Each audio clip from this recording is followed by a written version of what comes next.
తెలంగాణ రాష్ట్ర సాధనకు తెలంగాణ 4 తరాల నేతలతో ఉద్యమకారులతో పనిచేసి తెలంగాణే శ్వాసగా బ్రతికిన గొప్ప మహోన్నతుడు ప్రొఫెసర్ జయశంకర్ సార్. ప్రత్యేక తెలంగాణ రాష్ట్ర సాధనకు తెలంగాణ 4 తరాల నేతలతో ఉద్యమకారులతో కలిసి పనిచేసి తెలంగాణ రాష్ట్ర అవతరణే శ్వాసగా బ్రతికిన మహోన్నతుడు. 6 దశాబ్దాల తెలంగాణ ఉద్యమ ప్రస్థానంలో నిరంతరంగా ప్రవహించిన జీవనది ఆచార్య కొత్తపల్లి జయశంకర్ సార్. తెలంగాణ ఆత్మ గౌరవానికి ప్రత్యేకతగా నిలిచిన జయశంకర్ సార్ వర్ధంతి సందర్భంగా కొండపోచమ్మ సాగర్ వద్ద జయశంకర్ సార్ చిత్రపటానికి పూలమాల వేసి ఘనంగా నివాళులు అర్పించారు గజ్వేల్ నియోజకవర్గ BRS party in charge Vanteru Pratap Reddy. ఈ సందర్భంగా ఆయన మాట్లాడుతూ తెలంగాణ జాతికి తెలంగాణ రాష్ట్ర ఆవిర్భావానికి పునాది రాయి అయినటువంటి ప్రొఫెసర్ జయశంకర్ సార్ ఆలోచనతో ఆశలతో కేసీఆర్ తెలంగాణ రాష్ట్రాన్ని ఉద్యమాలతో ఉరికెత్తించి ఉద్యమాలకు జయశంకర్ సార్ తో కలిసి కేసీఆర్ ఊపిరిపోసి మిలియన్ మార్చ్ లాంటి మహాధర్నాలను చేసి తెలంగాణ రాష్ట్ర ప్రజానికాన్ని ఏకం చేసి రాజీవ్ రహదారులను దిగ్బంధం చేసి తెలంగాణ స్వరాష్ట్ర కోసం ఆమరణ నిరాహార దీక్ష చేసి దేశంలో ఉండే పార్టీలను ఏకం చేసి అప్పటి కేంద్ర ప్రభుత్వ మెడలు వంచి తెలంగాణ రాష్ట్రాన్ని సాధించిన నాయకుడు తెలంగాణ తొలి ముఖ్యమంత్రి కేసీఆర్ అన్నారు. ప్రత్యేక తెలంగాణ రాష్ట్ర సాధనలు అణువణువునా పోరాడిన ప్రొఫెసర్ జయశంకర్ సార్ ఆలోచనలు ఆశయాలు కనిపిస్తాయని పేర్కొన్నారు. తెలంగాణ ఉద్యమ నాయకుడు, తెలంగాణ రాష్ట్ర సాధకుడు, తెలంగాణ జాతిపిత, రైతు బాంధవుడు, తెలంగాణ తొలి ముఖ్యమంత్రి కేసీఆర్ ప్రత్యేక రాష్ట్రాన్ని సాధించారన్నారు. ఈ రోజు ప్రొఫెసర్ జయశంకర్ సార్ వర్ధంతి సందర్భంగా ఆయన్ని స్మరించుకొని ఆయనకు ఘన నివాళులు అర్పించారు గజ్వేల్ నియోజకవర్గ BRS party in charge Vanteru Pratap Reddy. ఈ సందర్భంగా ప్రత్యేక రాష్ట్ర ఆకాంక్ష నెరవేరిన దాంట్లో ప్రొఫెసర్ జయశంకర్ సార్ ఆలోచనలు ఎన్నో ఉన్నాయని పేర్కొన్నారు. ఆయన మార్గదర్శకంలో ఆయన ఆలోచనల్లో మనం ముందుకు సాగాలని పిలుపునిచ్చారు. తెలంగాణ జాతికి తెలంగాణ ఆవిర్భావానికి తెలంగాణ రాష్ట్రం ఆకాంక్షకి పునాది రాయినటువంటి జయశంకర్ గారు. మరి జయశంకర్ గారు ఆధ్వర్యంలో మరి కేసీఆర్ గారు ఒక తపనతోని కేసీఆర్ గారి ఆలోచన విధానాలతోని ఇవాళ తెలంగాణ రాష్ట్రాన్ని మనం సాధించుకున్నప్పుడు ఎక్కడ చూసినా ప్రతి అంగళంలో ప్రతి ఇంచులో తెలంగాణ రాష్ట్రంలో జయశంకర్ గారి ఆశయాలు ఆలోచనలు కనిపిస్తాయి. నాటి నుంచి నేటి వరకు కూడా అంటే తెలంగాణ రాష్ట్రం హైదరాబాద్ రాష్ట్రంగా ఉన్నప్పుడు ఈ హైదరాబాద్ రాష్ట్రంలో ఆంధ్రప్రదేశ్లో కలపొద్దన్నప్పుడు వ్యతిరేకించిన వ్యక్తులలో జయశంకర్ గారు. మరి ఆ తర్వాత సమైక్య ఆంధ్రప్రదేశ్గా ఏర్పడి తెలంగాణ రాష్ట్రంలో ఉన్నటువంటి సంపదల మొత్తం కూడా ఆంధ్ర పాలకులు దోసుకున్నటువంటి విషయం మనందరికీ తెలుసు. ఈరోజు వరకు కూడా ఎక్కడ హైదరాబాదు ఏ ప్రాంతంలో చూసినా కూడా ఆంధ్ర వాళ్ళ భూములే కనిపిస్తాయి, ఆంధ్ర వాళ్ళ బిల్డింగ్లే కనిపిస్తాయి. అంటే దాన్ని అంచెలంచెలుగా హైదరాబాద్ను కబ్జా చేసినటువంటి విషయం మనందరికీ తెలుసు. ఇది తెలంగాణ రాష్ట్రంలో ఉండే రైతాంగం కానీ నిరుద్యోగులు కానీ వీళ్ళందరూ కూడా ఉద్యోగ అవకాశాలు లేకుండే. మరి సమైక్య ఆంధ్రప్రదేశ్లో ఉన్నప్పుడు సెక్రటరియట్కి వెళ్తే ఆంధ్ర అటెండర్ నుంచి సెక్రటరియట్ వరకు కూడా చీఫ్ ఇంజనీర్ మన సిఎస్ వరకు కూడా ఆంధ్రాకు సంబంధించిన వాళ్ళే ఉండేవాళ్ళు. మరి అలాంటిది ప్రత్యేక తెలంగాణ కోసం ఆనాడు మర్రి చెన్నారెడ్డి గారు ఉద్యమం లేపినప్పుడు ప్రజలు సహకరించిన మరి ఇందిరాగాంధీ కుట్ర వల్ల తెలంగాణ రాష్ట్రాన్ని సాధించుకోలేకపోయినాం. ఆ తర్వాత 2001లో కేసీఆర్ గారు టీఆర్ఎస్ పార్టీ ఏర్పాటు చేసి తెలంగాణ రాష్ట్ర సమితి ఏర్పాటు చేసి ప్రాణం వచ్చుడో తెలంగాణ వచ్చుడో ప్రాణం పోవుడో అన్నటువంటి నిరాహార దీక్ష చేపట్టి మరి జయశంకర్ గారి ఆధ్వర్యంలో చాలామంది ఉద్యమకారులు చాలామంది ఉద్యమ తెలంగాణ స్ఫూర్తిని తీసుకొని మరి కేసీఆర్ గారు కంకణ బద్దులై తెలంగాణ రాష్ట్రాన్ని సాధించిండ్రు. ఆ సాధనలో మరి జయశంకర్ గారి పాత్ర చాలా ఉంది. అందుకే ఇవాళ కేసీఆర్ గారు ఇవాళ తెలంగాణ రాష్ట్ర సమితి బీఆర్ఎస్ రాష్ట్ర వ్యాప్తంగా కూడా ఇవాళ జయశంకర్ గారికి మనస్ఫూర్తిగా నివాళులు అర్పిస్తున్నాం.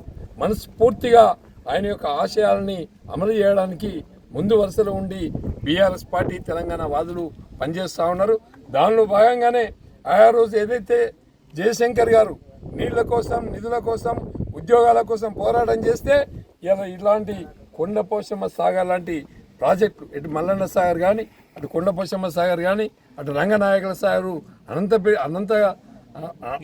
అనంతగిరి సాగర్ని ఇట్లా సాగర్లు గడ్డల మీద అంటే తెలంగాణ గడ్డ మీద ఏర్పాటు చేసుకున్నాం. ఇలా దానిలో భాగంగానే ఇప్పుడు జలయజ్ఞంలో కాళేశ్వరంలో భాగంగానే ఇలా కొండపోశమ్మ సాగర్లో ఉన్నాం. ఇది 6వ సంవత్సరం కేసీఆర్ గారి చేతుల మీదుగా కాళేశ్వరం ప్రాజెక్టు స్టార్ట్ చేసినటువంటి 6 సంవత్సరాలు పూర్తి చేసుకున్నాం.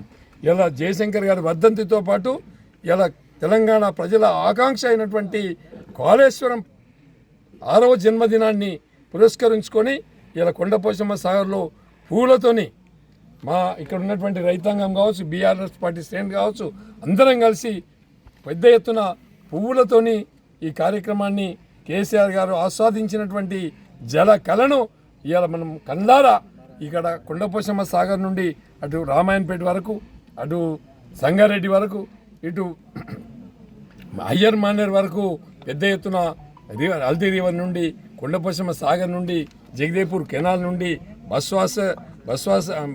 బస్వాపూర్ కెనాల్ నుండి పెద్ద ఎత్తున నీళ్లు తీసుకెళ్లే ప్రయత్నం చేస్తూ ఉన్నాం. ఇలా రేవంత్ రెడ్డి గారు ఏమంటున్నారంటే కాళేశ్వరం ఫెయిల్ అయింది అంటున్నారు. మరి ఫెయిల్ అయితే హైదరాబాద్కు 30 టీఎంసీల నీళ్ళు ఎట్లా కొండపోవడానికి టెండర్లు ఎందుకు పిలిచినావు? గంధమల్ల సాగర్ ప్రాజెక్టుని మరి టెండర్లు ఎందుకు పిలిచినావు? కొబ్బరికాయ ఎందుకు కొట్టినావు? మల్లన్న సాగర్ ఇక్కడిది. మల్లన్న సాగర్లో నీళ్లు ఉంటేనే కదా ఇలా కొండపోశమ్మ గంధమల్ల ప్రాజెక్టు వచ్చేది. మల్లన్న సాగర్లో నీళ్లు ఉంటేనే కదా హైదరాబాద్కు నీళ్లు తీసుకెళ్లేది. మరి హైదరాబాద్ నుండి గోదావరి బేసిన్ నుంచి కృష్ణా బేసిన్ కూడా గ్రావిటీ కింద ఇచ్చే ప్రణాళిక చేసింది ఎవరు? కేసీఆర్ గారు. మరి కేసీఆర్ గారి గోదావరి నీళ్ళు ఎత్తితే మరి గోదావరికి కృష్ణాకి ఎంత దూరం ఉంటుంది? దాదాపుగా 600-700 కిలోమీటర్లు. గోదావరిలో ఎత్తిన నీళ్లు కృష్ణానది కూడా కనెక్ట్ అయ్యే విధంగా రూపకల్పన చేసినటువంటి శిల్పి ఎవరైనా ఉన్నారంటే కేసీఆర్ గారు.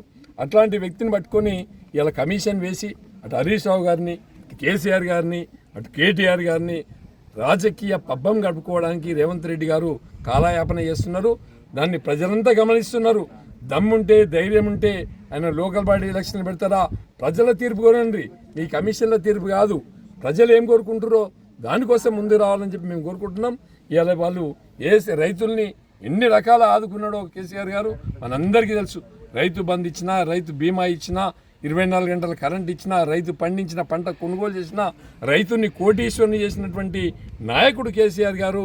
మరి అలాంటి నాయకుడిని కమిషన్ ద్వారా పిలవడం వల్ల ఎంత దుర్మార్గమైనటువంటి చర్యనో ప్రజలు గమనిస్తున్నారు. దానిలో భాగంగానే ఇవాళ మేము కొండపోశమ్మ సాగర్ని చూడండి. మీరు మీ వాట్సాప్ ద్వారా కానీ లేకపోతే మీడియా కూడా చూపిస్తున్నా. కొండపోశమ్మ సాగర్ ఏ విధంగా ఉంది? 555 మీటర్ల ఎత్తులో గోదావరి నీళ్లు తీసుకొచ్చి లక్షల ఎకరాలకు నీళ్ళు ఇచ్చినటువంటి మహానుభావుని మీరు కమిషన్ పెట్టి పిలిచిరు. దానికి ఏదో ఒకరోజు క్షమాపణ చెప్పాల్సి వస్తుందని చెప్పి ఈ సందర్భంగా తెలియజేస్తూ జై కేసీఆర్, జై కేసీఆర్.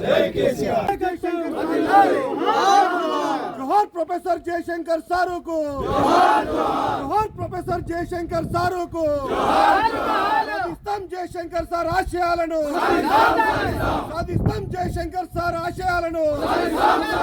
जय तेलंगाना, जय तेलंगाना, కేసీఆర్ గారి నాయకత్వం. కన్స్ట్రక్షన్ రంగాలలో దశాబ్దపు అనుభవంతో కస్టమర్ల మరియు శ్రేయోభిలాషుల మన్ననలను, నమ్మకాన్ని గెలుపొందిన సంస్థ విఆర్ఆర్ కన్స్ట్రక్షన్స్. నాణ్యతకు, నమ్మకానికి మారుపేరు VRR constructions. Independent houses, apartments, villas అన్ని రకాల హంగులతో అలరించే అద్భుతమైన వెంచర్స్ తో పాటు అందరికీ అందుబాటు ధరలో సొంత ఇంటి కలను సాకారం చేసే నమ్మకమైన సంస్థ VRR constructions. Please visit VRR Constructions, Varatex Plaza near Radhika Theatre, ECL X Road, Hyderabad. Call to 9100885551 9100885559.